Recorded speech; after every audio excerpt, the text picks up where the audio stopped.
नमस्कार, म सोमबहादुर कार्की, हाल मलेसियाबाट।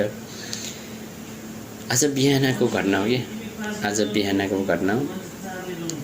बिहान यस्तो फेसबुकमा रिल्स भिडियो हेर्छु भनेर हैन,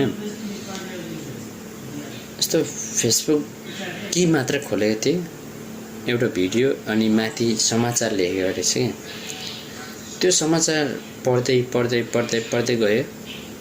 लास्टमा हेरेँ, त्यो जुन समाचार पढिसकेपछि नि आँखाबाट आँसु नै रोक्न सकिनँ कि, त्यो आँसु नै थाम्न सकिनँ। मन कटक्क खायो कि, मनै अशान्ति बनायो। के नेपालमा कानुन छैन? के कानुन भए पनि त्यो संविधानको कागजमा सीमित मात्रामा छ?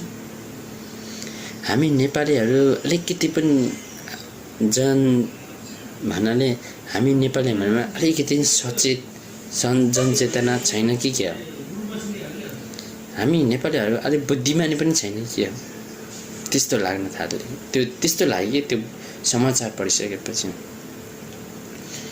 घटना के रहेछ भन्दाखेरि 3 वर्षका बालिका गरिमा चौधरी, त्यो जुन हाम्रो नेपाली चेली भनौँ, हाम्रो बहिनी भनौँ, हाम्रो बुनु भनौँ, उमाथि चाहिँ यस्तो घृणा अपराध भएछ नि।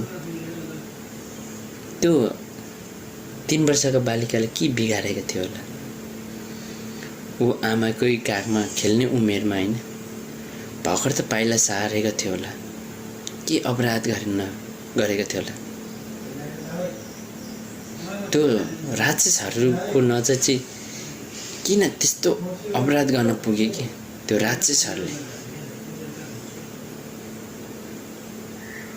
त्यो आमाकै काखमा खेल्ने उमेरको बालिकामाथि जुन अत्याचार दुर्व्यवहार भयो नि उसको जिन्दगीसँग,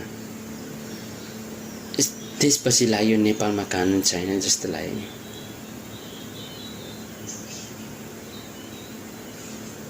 म नेपाल सरकारलाई के आह्वान गर्न चाहन्छु, के माग गर्न चाहन्छु नेपाल सरकारसँग चाहिँ, अब नेपालमा यस्ता बलात्कारीहरूलाई जन्म कैद होइन कि फाँसीको सजाय होस् कि। चाहे त्यो ठाउँमा मै किन नहोस्, मेरो भाइ नै किन नहोस्, मेरो दाइ नै किन, बुवा नै किन नहोस्, फाँसीको सजाय हुनैपर्छ। यस्तो घटना नेपालमा एक पटक मात्र होइन कि, एक पटक मात्र होइन, पटक दोहोरिआएको छ। त्यो पनि